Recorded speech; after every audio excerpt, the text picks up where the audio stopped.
Hi friends, நம்ம இப்போ பார்க்க போகிறது விவேகானந்தர் நினைவு மண்டபம் ப்ளஸ் கன்னியாகுமரி அம்மனோட பாதத்தை நம்ம பார்க்க போகிறோம். நம்ம கன்னியாகுமரி அம்மனுடைய ஃபுல் திவ்ய தரிசனம் வந்து நமக்கு தனியாகவே கன்னியாகுமரியில் இருக்குது. பாறையில் அம்மனுடைய கால் தடம் பதித்த இடத்திற்காகவே ஒரு கோவில் அமைச்சிருக்கிறது தான் இந்த கோவில். விவேகானந்தர் நினைவு மண்டபத்திற்கு எதிரிலேயே நமக்கு அமைச்சிருக்காங்க. இதில் வந்து செமையான ஒரு கிளைமேட்டு, கூலிங்கான கிளைமேட்டில் இருக்குது.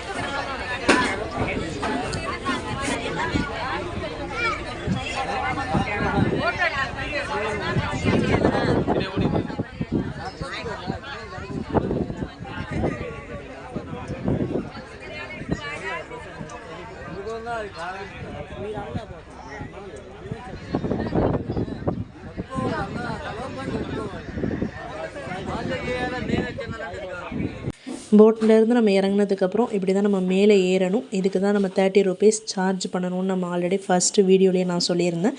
இதில் பெரிய பெரிய பாறைகளாலேயே கட்டப்பட்ட மண்டபம் தான் இந்த நினைவு மண்டபமும் சரி, கன்னியாகுமரி அம்மனுடைய கோவிலும் சரி, இரண்டுமே வந்து பாறைகளுக்கு மேலே அமைஞ்சிருக்கிறது தான் சிறப்பு. நம்ம வந்து இங்கே அப்படி ஒரு நீட்டாக வந்து வச்சுருந்தாங்க. எல்லாமே வந்து ஒரு குப்பை கூட கிடையாது. நமக்கு பிளாஸ்டிக் பையெல்லாம் அலோடே கிடையாது. இங்கே எல்லா விதமான ஃபெசிலிட்டியும் இருக்குது. கடைகள் ஆனால் எதுவுமே கிடையாது. நம்ம சுற்றி பார்த்துட்டு நம்ம போக வேண்டியதாக. நம்ம எடுத்துகிட்டு வந்த சாப்பாட்டையும் நம்ம கொண்டு வந்து சாப்பிட முடியாது. ஏன்னா அங்கே வந்து க்ளீன் இல்லாமல் ஆகிடும் இல்லையா. அதனால் நம்ம ஏதாவது போட்டுட்டு வந்துடுவோம் குப்பையெல்லாங்கிறதுனால நம்ம எதையும் நம்ம வெளியிலேருந்து வாங்கிட்டு வந்தோம் நம்ம இங்கே வந்து சாப்பிட முடியாது. நம்ம ஒன்லி இங்கே சுற்றி பார்க்குறதுக்காக தான் நமக்கு டைமும் இருக்கும். இப்போ நம்ம பார்க்குறது விவேகானந்தர் சிலை. இங்கே சாரதா தேவியையும் அவங்க ஒரு படத்தையும் நமக்கு திருவுருவ படத்தையும் நமக்கு வச்சுருக்காங்க. இதுலேயும் உள்ளுக்குள்ளே ஒரு அமைதியான ஒரு சூழல் நிலவுது. ஒரு கூலிங்கான கிளைமேட்டு தான் அங்கேயும் இருக்குது. இது பார்க்க வேண்டிய இடமா இருக்குது. வீரா குட்டி அங்கே நின்று ஒரு ஃபோட்டோ எடுத்துகிட்டு நம்ம கீழே நம்ம தியான மண்டபத்துக்கு போகணும். தியான மண்டபத்துக்கு போகிற வழியும் வந்து கீழே படிக்கட்டு இறங்கி நம்ம ஆப்போசிட் சைடில் வந்து இறங்குற மாதிரி இருக்குது. இதுதான் அந்த படிக்கட்டு. இந்த படிக்கட்டு வழியால் தான் நம்ம வந்து தியான மண்டபத்துக்கு போகணும்.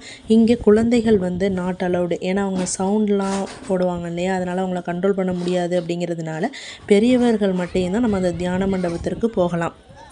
இது நம்ம தியான மண்டபத்திற்கு போகும் வழியில் வந்து அப்படி ஒரு பியூட்டிஃபுல்லான ஒரு கிளைமேட்டில் இருக்குது. இதுதான் நம்ம பார்க்க போகிற தியான மண்டபம். தியான மண்டபத்துக்குள்ளார நமக்கு செல்லெல்லாம் நாட் அலவுடு. ஏன்னா ஒன்லி அங்கே அமைதியாக வந்து ஓம் அப்படிங்கிற ஒரு சவுண்டு மட்டும்தான் நமக்கு அப்படியே கேட்குது. ஒரு சிவலிங்கத்தை நமக்கு வந்து வச்சுருக்காங்க. அதை நம்ம பார்க்கும்போது அப்படி ஒரு சூப்பரானதாக இருக்குது. இங்கே மழைநீர் தேக்கம் வந்து அங்கேயே நமக்கு மழைநீரை சேமிக்கக்கூடிய இடமும் ஒரு கொள்கலன் பண்ணி ஒரு டேம் மாதிரி அங்கே கட்டியிருக்காங்க. அங்கே கடல் நீர் இருக்குது, இங்கே மழை நீர் இருக்குது. அதுவும் வந்து ஒரு சூப்பரான ஒரு இடமா இருக்குது. இப்போது நம்ம கன்னியாகுமரி அம்மனை தான் நம்ம பார்க்க போகிறோம். இங்கே வந்து திசைகளை குறிக்கிறதுக்காக தனியாக சிம்பிள் தான் போட்டிருக்காங்க. இதிலேருந்து நம்ம இதுக்கு ஆப்போசிட் தான் நம்ம கன்னியாகுமரி அம்மனுடைய பாதத்தை நம்ம பார்க்க போகிறோம். இப்போ நம்ம போகிறோம். இங்கே மேலே கன்னியாகுமரி அம்மனுடைய ஃபோட்டோ இருக்குது. கீழே கன்னியாகுமரி அம்மனுடைய பாதம், பாறையில் பாதம் பட்டிருக்கு. அதில் நிறைய பூக்களாலையும் சந்தனத்தாலையும் நல்லா அலங்கரிச்சிருந்தாங்க. நீங்களும் அந்த கன்னியாகுமரி அம்மனுடைய பாதத்தை தரிசிச்சுக்கலாம். இதில் நம்ம போயிருந்தப்போ வேலைகள் தான் நடந்துக்கிட்டு இருந்துச்சு. என்னென்னா பாலத்துக்கான ஃபைபர் பாலம் தான் நமக்கு வந்து அமைச்சிக்கிட்டு இருந்தாங்க. அதனால் திருவள்ளுவர் சிலையை பார்க்கக்கூடியதுக்கு நம்ம போகிறதுக்கான வசதி இல்லை. இனிமேல் அவங்க ஜனவரியில் தான் இப்போ ஓப்பன் பண்ணிட்டாங்க. இப்போ எல்லாம் நம்ம போகலாம். ஆனால் நாங்கள் போனது டிசம்பரில் போனதுனால நம்ம பார்க்க முடியல. அந்த இடத்துலேருந்து திரும்பி போகிறதுக்கே நமக்கு மனசு இல்லை. ஏன்னா அவ்வளோ ஒரு காற்று, ஒரு இயற்கையோட அழகு, நடுவில் வந்து கடலுக்கு நடுவில் போட்லாம் போயிட்டுருக்கு. இதெல்லாம் பார்க்கவே ஒரு சூப்பராக இருந்துச்சு. இந்த அலையை நீங்களே ரசிக்கலாம். இங்கே பாத்ரூம் ஃபெசிலிட்டிலாம் எல்லாமே இருக்குது. ஆண்களுக்கென்று தனி பாத்ரூம், பெண்களுக்கு தனி டாய்லெட் எல்லாமே இருக்குது. நம்ம அதை நல்லா யூஸ் பண்ணிக்கலாம். தேவைப்படுறவங்க நம்ம யூஸ் பண்ணிக்கலாம். நம்ம இங்கே பார்க்கப்போ இங்கேருந்து போட்லேருந்து வந்து அந்த கல் எடுத்துகிட்டு வந்துக்கிட்டு இருக்காங்க. ஏன்னா கண்ணாடி பாலம் அமைக்கிறதுக்கு தேவையான கல் வந்து இது மாதிரி நமக்கு போட்டில் தான் கனரகமாக இருக்கிறதுனால இதை மாதிரி தான் நமக்கு எடுத்துகிட்டு வந்துகிட்டு இருந்தாங்க. அது நாங்கள் போயிருந்தப்போ வேலை நடந்துகிட்டு இருந்தது. அதை தான் நீங்களும் இப்போ பார்க்குறீங்க. நாங்கள் இப்போ இந்த இதுலேருந்து நம்ம இப்போ இறங்கி நம்ம போகிறோம். ஏன்னா நெக்ஸ்ட்டு போட்டு வர வரையும் நம்ம காத்துக்கிட்டு இருக்கோம் இல்லையா. ஆல்ரெடி இப்போ இறக்கி விடுறதுக்காக ஒரு போட்டு வரும், அதுலேயே நம்ம போய் ஏறிக்கலாம். அதனால் அந்த டயத்தை பார்க்க நம்ம அதுக்கும் நம்ம தனியாக ஒரு க்யூவில் நிற்கணும்.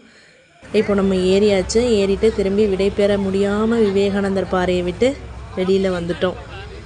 நீங்களும் ஆல்ரெடி போயிருந்தீங்க அப்படின்னா இப்போ போனால் அது சரியான கிளைமேட்டாக இருக்கும். ஏன்னா கண்ணாடி பாலமும் அமைச்சிட்டாங்க. நீங்கள் திருவள்ளுவர் சிலையுமே போய் பார்க்கலாம். கன்னியாகுமரியின் அடுத்த வீடியோ முச்சங்கம் வீடியோ, கன்னியாகுமரி அம்மனின் வீடியோவை காண எங்கள் யூடியூப் சேனலை சப்ஸ்கிரைப் பண்ணுங்கள் ஃப்ரெண்ட்ஸ். தேங்க்யூ.